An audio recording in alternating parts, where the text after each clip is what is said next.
What's going on, Summoners? I'm as excited as ever because we have another patch coming up. My name is Nathan Ng, and I'll be your host, running you guys through all of the changes and the new content that you can expect to see in the next patch 12.5. As always, make sure you subscribe so you never miss on any future content like this, and let's go ahead and get started. Before we jump into any new content, I have to cover all the new bee skins coming up. They're quite the buzz. No? Okay. That's my one for this video.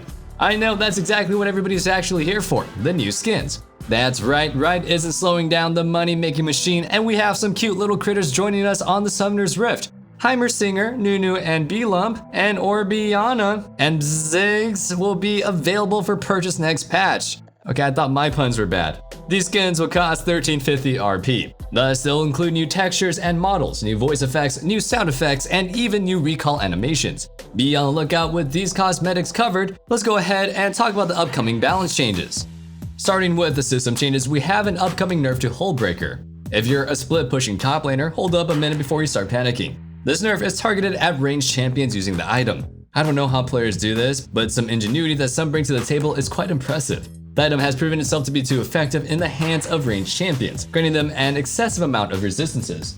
I'm sure that you've guessed it already, but self-resist and minion resist bonuses are going to be reduced for ranged champions. For self-resists, ranged champions will receive half of what their melee counterpart received, namely 10 to 30 instead. While buffing their own siege and super minions, the bonus is also getting cut significantly. Instead of granting them 60 to 180, they'll instead provide 30 to 90. With this nerf, Hullbreaker will be a much more optimal purchase on melee split pushers. And honestly, it just feels like Riot hates it when marksmen randomly start building items that they didn't design for them. Honestly, I'm on board with this one though. That said, Riot Flox noted on his Twitter that the balance team will keep their eyes on Urgot specifically. He fits the top lane appropriately, but is going to be definitely taking a hit because of this change. Expect him to possibly receive some compensation buffs in the near future. New strategies that don't line up with their vision gets the nerf hammer, it seems. Speaking of strategies, I also want to mention our website ProGuides.com. You can contact one of our excellent coaches if you want to take the necessary steps in improving at the game, learn new strategies, refine the ones that you already use, or even pick up a new champion. That's it for the system changes. I do think they missed out on some stuff, but let's go ahead and talk about the champion balance next. Beginning with the top lane changes, we have one for Gwen. Although this is a jungle change, Gwen's monster damage is being reduced and her E's bonus attack range is also taking a hit. She's seen an increase in popularity recently as well as a significant increase in her jungle play rate. With the E nerf, top lane Gwen isn't going to be able to avoid the nerf either. The loss of some range is going to hurt, especially since this will make her gameplay feel less smooth and in rare cases actually impact the final results of a fight.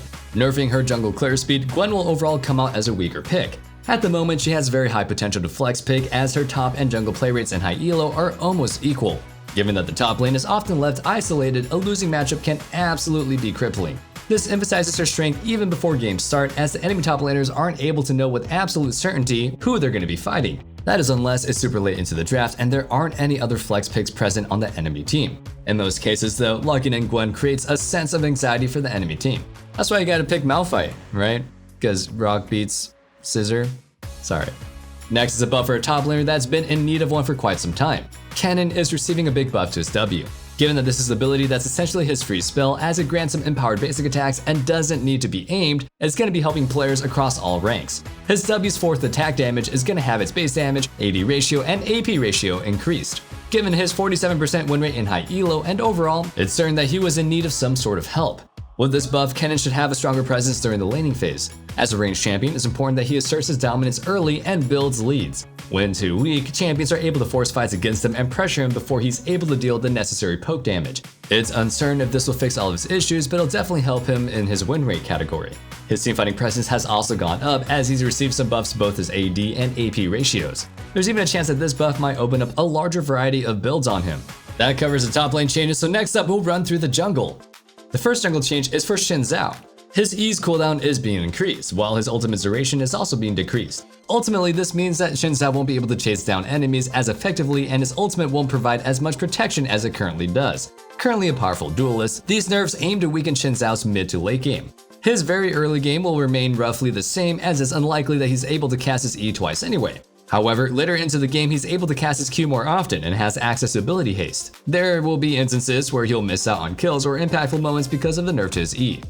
A second jungle nerf is to Master Yi. As promised, Riot didn't forget about him and is moving forward with the change that they've been working on. It's no surprise that this change was delayed because he's receiving adjustments to 3 of his abilities. First, his Q is facing huge nerfs with reduction to its base damage, AD scaling, crit damage, and even the way it interacts with ability haste. The one buff it's receiving is that it will apply on-hit effects to its main target as well as reduce damage to subsequent targets. Essentially, the cooldown reduction will also adjust accordingly to ability haste so that players don't unintentionally have excessive access to his ability. At least this way, players aren't constantly swinging at Master Yi's ghost, and there will be longer cooldowns and windows of opportunities to actually kill him. Next, the base damage on his E is being reduced as well. However, it's receiving a nice quality of life buff. Currently, the duration doesn't reduce while casting his W, but this benefit will soon extend to his Q as well. On top of this, you'll be able to cast his E during his Q to take advantage of that on-hit bonus. Finally, these same quality of life buffs will be included with his ultimate, meaning that you can cast it during his Q's animation as well as not suffer any reduced duration during its cast time. With all of these changes considered, lethality and crit builds on Master Yi are taking a massive hit. Instead, on-hit builds comes out significantly less impacted. His optimal builds are going to be seeing some big shifts moving forward, and the counterplay against Master Yi is definitely more accessible when players have more time to react. And that covers the jungle, so let's talk about the mid lane changes next. It goes without saying that Ahri is super strong right now. Her last set of changes have caused her win rate to spike upwards significantly. However, the days of bliss for Ahri mains and enthusiasts must come to an end soon. Next patch, her W's mana cost is going up, and the damage is going down slightly. In addition, her E's mana cost will also be increased. Lower mana costs have made her much easier to play and also much more forgiving. With some big quality of life buffs, Ahri's win rate has shot up more than 2% since her most recent changes. A stronger ultimate, more accessible passive, and more intuitive W have done a lot for her, considering this upcoming nerf trimming away at a huge increase in her power. The next change on the list is for Seraphine. Riot continues to try and push the narrative that she's a mid laner, so we'll go with it for this video. Her W's mana costs and cooldowns are going to be reduced. Also, the base shield will be lowered, but her allies will now receive the full shield rather than 2/3 of it. However, the base healing will be increased. Finally, her E's cooldown is going to be reduced in the early game. These changes will affect her equally as both a support and as a mid laner. With her E usually being the ability max second, players will heavily benefit from its reduced cooldown from the early game as well as a good amount of the mid game. That covers the mid lane, so we'll be talking about the bottom lane next. We've got yet another buff coming up for Samara. The last one wasn't enough apparently, so next patch, her HP and armor per level are going up, while her ultimate's cooldown will be reduced. With more durability, Samara should be able to better fill the role of an aggressive, daring marksman that picks her moments to jump in the middle of the fray. She embodies high risk, high reward play, and hopefully these small buffs will give players the opportunity to display this. At the moment, her high elo win rate just sits right below 47%, so any buff helps. Or I guess hurts if you don't like going against her. At the very least, she comes out a little bit more durable in the late game, and surviving with even the smallest amount of HP can be all Samara needs to turn the fights around. That covers all the upcoming changes, but I do think I have one change that you guys should know about. We've gotten this far, it only makes sense for me to finish up with the supports. While we don't expect to see any balance changes next patch for them, we do have one micro patch nerf for this one, patch 12.4. Upon release, Renate Nerfs has proven to actually be too powerful. Already breaking the 51% win mark during her debut, it's clear that she's too strong. No surprise there. We can expect her win rate to continue growing as players gain more experience with her, so Riot is taking action faster than usual when addressing her power level. Renate's armor per level is being reduced from 4 to 3.5, as it was concluded that it was too high for her class. Next, her passive damage is being reduced from 1 to 5% to 1 to 3%. The damage growth rate will still remain the same, but will stop altogether at level 11. When used optimally, Renate's passive grants a ton of bonus damage, and Riot is implementing this nerf to address her strength and high elo.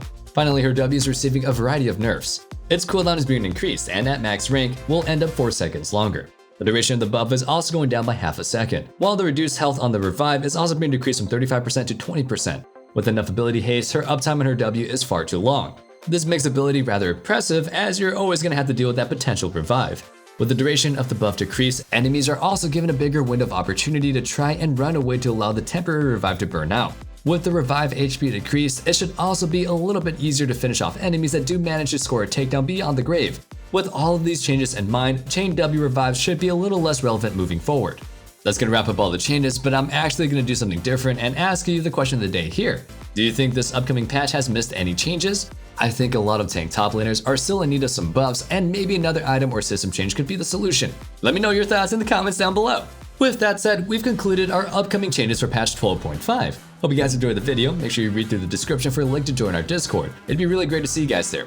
And until next time, stay safe, stay healthy, and have a wonderful day. Peace.